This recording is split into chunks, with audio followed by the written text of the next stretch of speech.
Éireann, we are free, and from our rivers to our seas, the Irish people will be free. In the name of the most holy Trinity, from whom is all authority, from whom as our final end, all sections, both men and states, must revert. We, the people of Éire, humbly acknowledge all our obligations to our divine Lord, Jesus Christ. Gratefully remembering their heroic and unremitting struggle to regain the rightful independence of our nation, and seeking to promote the common good with due observance and prudence, justice and charity, so that dignity and freedom of all individual may be assured, true social order attained, the unity of our country restored, and concord established with other nations, do hereby adapt, enact, and give to ourselves this Constitution. And just to remember today, if we can please, even just for a moment, to remember the ambush that happened on the 28th of November, this time exactly 100 years ago. So just to bow our heads just for 1 second and remember those brave people that fought for our freedoms as we stand here today. God bless all. Person here today, and I really mean, do you mind if I take a picture of you all? Because it's something else, man. It's something else. And the thing is, at the end of the day, colour matters not. Colour of hair matters not. What matters is, are you free to hug your loved ones? Are you free to be with people you love and not have somebody in a suit who's gone to a considerably better school tell you that they know better? They don't. They know what they're taught, and what they're taught is this. People represent wealth. That's why this country is being flooded. It is being flooded, and people say, don't use the word flooded. Come to Balbriggan and you'll see what diversity looks like.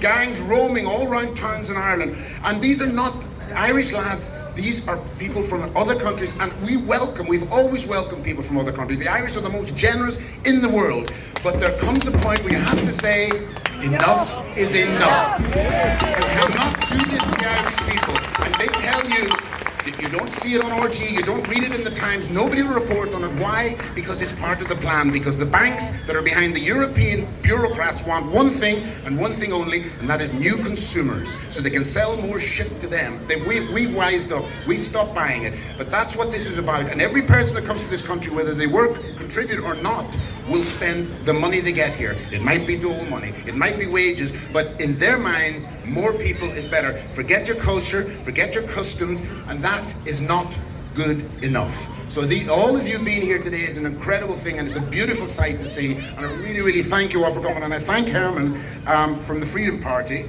Smile!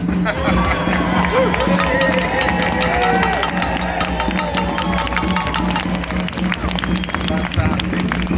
Thanks again to Herman for being so open and smart, and he asked me to come and speak, and he didn't tell me what to say, and now that's a brave man. So, ladies and gentlemen, again, thank you for coming, and as Dolores says, enough is enough.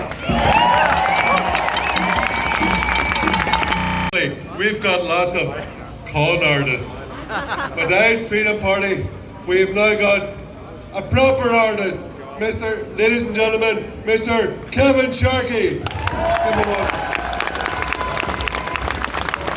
I'm going to go my.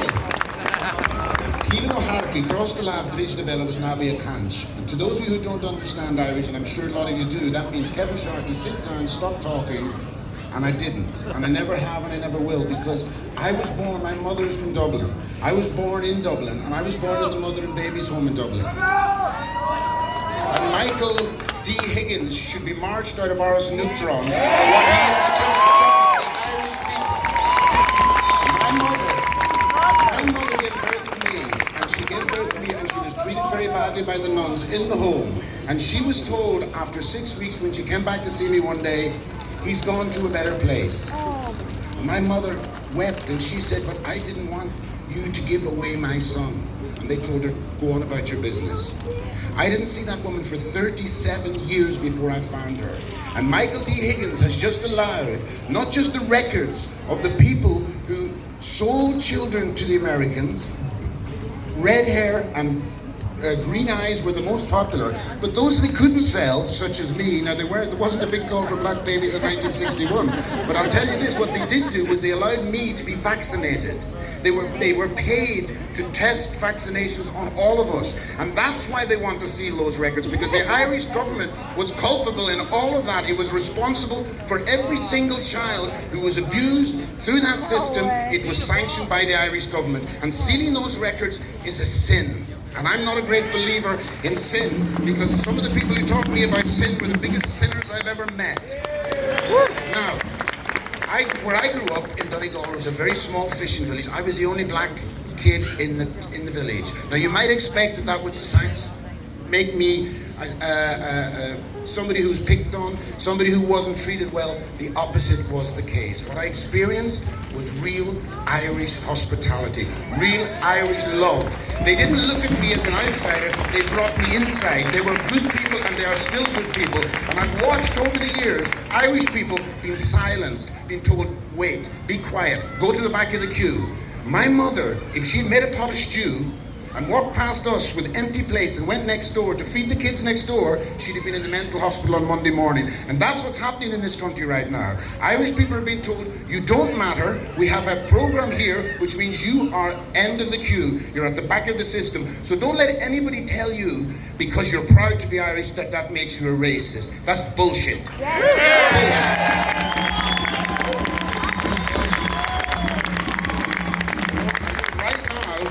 It's great to see so many people up here finding humor in this situation, because that's what the Irish do.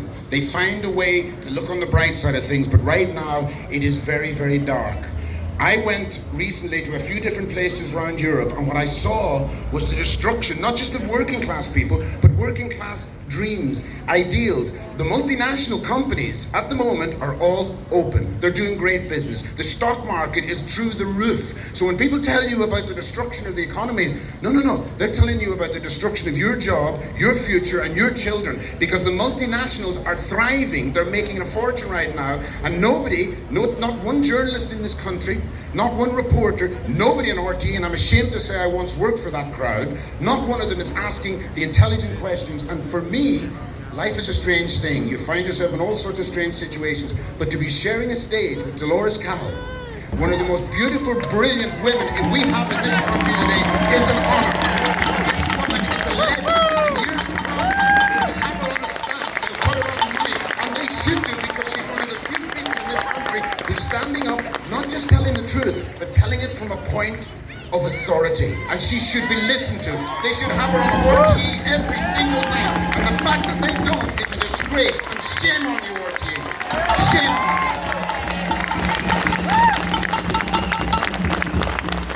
People deserve to be able to enjoy it, and what we have right now, it's not even a lockdown. This is martial law.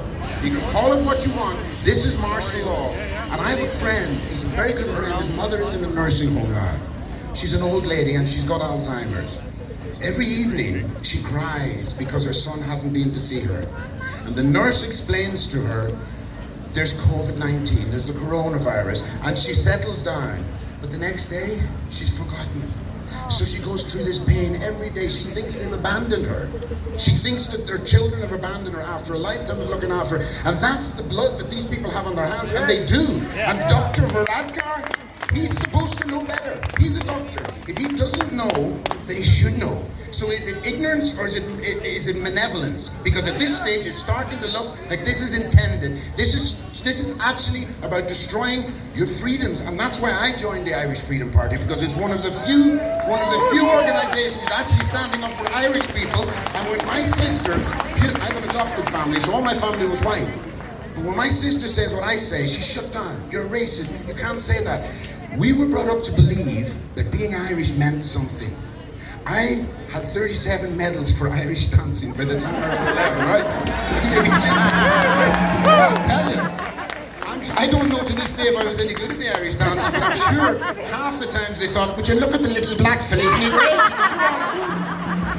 37 miles. But I'll tell you, the reason I mention that is because I had to ask myself, as a black man growing up in Donegal, what makes you Irish? What is it that makes you Irish? And you know, in the end, I concluded that it was gratitude. It was gratitude for the country that you lived in. It was gratitude for the people who looked after you, who cared about you.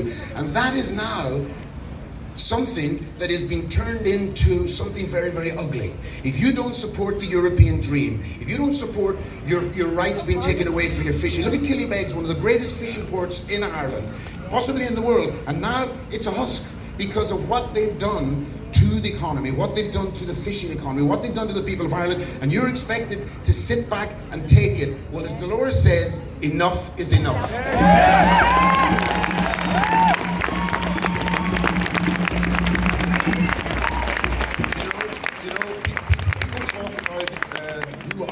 That are doing all this. What we now know that we didn't know 1 year ago is they've come out of the shadows. Bill Gates, a man who can't keep viruses out of a computer, wants to keep them out of you.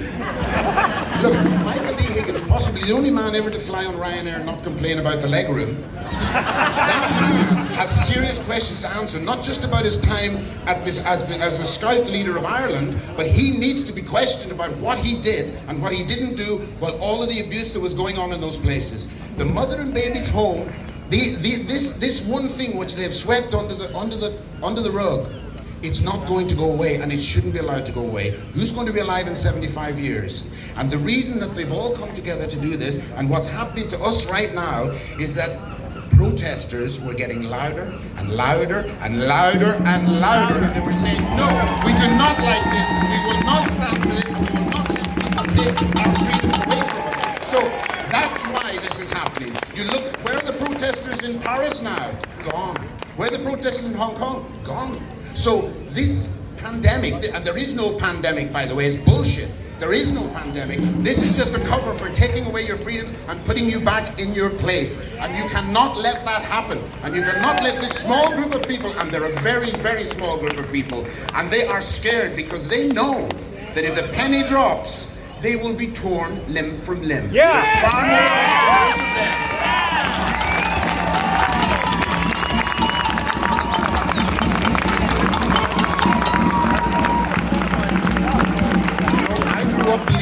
I grew up believing the bullshit that they tell you on television about the Cold War, about the Russians are coming to get us. Look at America. America has a defense budget. It's not a defense budget, it's an offense budget. America's the biggest terrorists in the world, and they go out there and they destroy countries and then they rebuild them. You can go to Iraq now and you can cross the George Bush Bridge, built by his brother-in-law. What's really going on there is piracy. And when you look at where we are right now, this is the most important talk that I have ever given, because right now I'm speaking up not as an Irishman, not as a black man, but as a human being, and I see humanity on its knees, and it's time to get up off your knees and tell them no.